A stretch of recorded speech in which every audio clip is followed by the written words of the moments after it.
What is RELOC? RELOC is a real estate line of credit. It's great. You can actually use a line of credit to acquire, to purchase a distressed, beat up, ugly house, as well as fix that bad boy up. Now, it's somewhat similar to hard money, but slightly different in the point that it's a revolving account. It's not hard money where it's an installment loan, but it's actually a revolving account. You can pay it off and charge it down.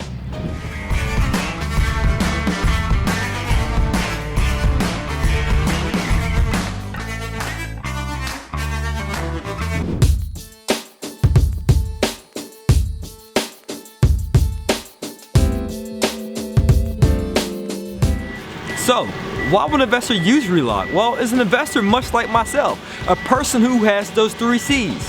Cash, do you have some cash, some liquidity in your bank account? Credit, do you have at least a 680 FICO score?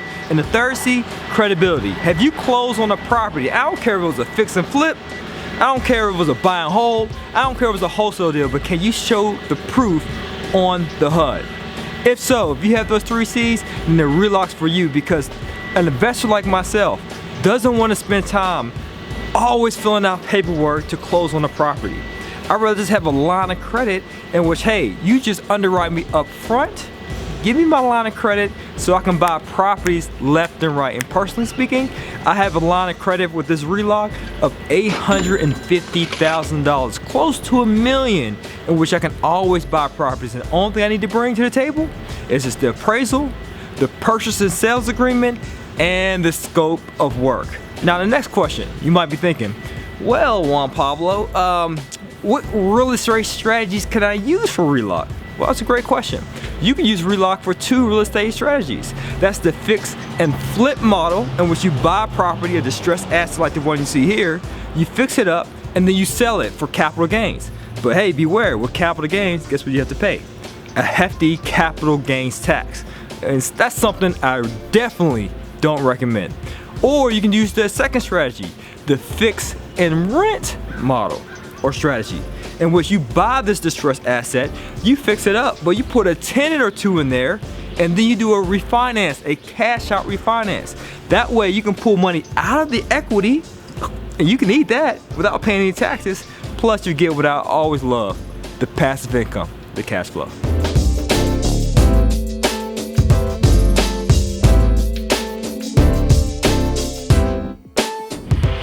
Damn! Look like some money. Let's get to the numbers.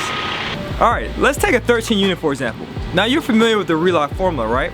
The purchase price plus the repair cost plus the closing cost had to be at least equal to 70% of the ARV, the after repair value. So let's take a ARV, let's work backwards, of $475,000. Now to make sure that the numbers work, we gotta make sure we do the math correctly. So the purchase price for this distressed 13 unit will be $200,000. Repair cost, $127,000. Now let's say the closing cost could be somewhere around the $5,000 ballpark. That gives you a total loan amount for this RELOC loan of $332,500. Now if you do the math, the purchase price of $200,000 plus the repairs, $127,000 plus $5,000 equals $332,000, which is 70%, $332,500, which is 70% of the ARV of $475,000. Now, your next question should be, hey Juan, well, how do I get out of this RELOC? It is short term, right? Yes, it is a short term line of credit for a year. So it's very important if you're utilizing the fix and rent strategy that you get out of the RELOC. How do you get out of the RELOC? By using a low doc. A low doc is a low doc mortgage, low documentation required. So we have a lot of wholesalers out there who are wholesaling properties, getting properties, and they might not have documented income. No worries, as long as you can prove the HUD, guess what? You can get qualified for a low doc mortgage. Now with the low doc, this is the math that you need to do to refinance out. So let's take the ARV, remember the ARV is $475,000. Now most mortgage lenders will give you 80% of the after repair value when doing a cash out refinance. So what's 80% of $475,000? That's $380,000. Now you subtract the debt service and the closing costs, the additional closing costs, because every time you refinance, you're going to have to pay closing costs to the mortgage lender, of course. So let's take that 380, you subtract your next cost, which is the loan amount, $332,500, plus another $5,000 in closing costs, that leaves you a cash out refinance amount of $42,000. Now, do you pay taxes on that $42,000? Absolutely not.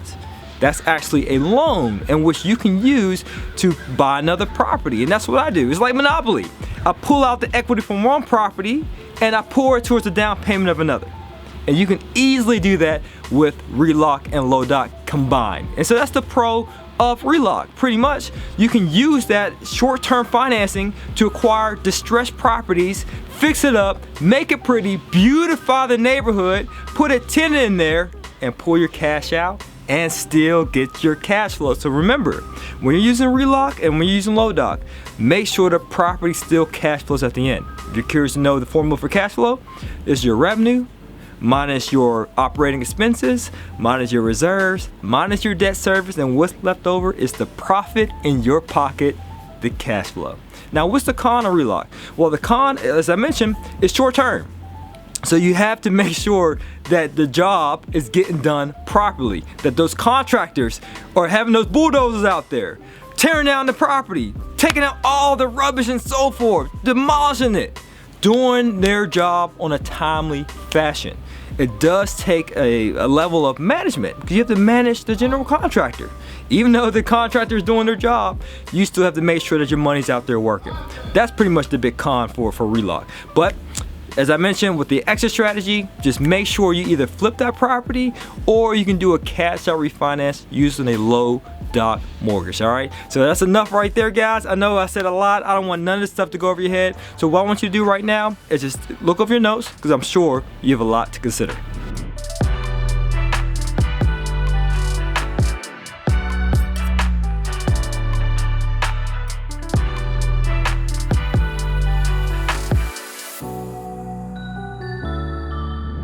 RELOC, in my opinion, is great. So great, in fact, that I had to test it out for myself and got qualified for $850,000 because I'm a busy guy and I don't want to spend all my time filling out paperwork. You may be in that same light. You might be a flipper and you say, you know what? I do about 12 flips a year, about one a month. I don't have the time to keep filling out all this paperwork, get underwritten by all these underwriters. I'd rather just get underwritten once up front and have a line of credit, similar to a credit card, to keep charging up these properties. That's the way you're supposed to do it, all right? But hey, you know what, guys? I appreciate you guys for tuning in. We love it when you comment all the time on YouTube. We take a look at it and sometimes we comment too. Yes, we be trolling sometimes, but we greatly appreciate your feedback. And last and certainly not least, if you're interested in learning more about RELOC, just check the links below to learn more. As always, guys, this is to your success. Continue to earn passively, live passionately. Peace.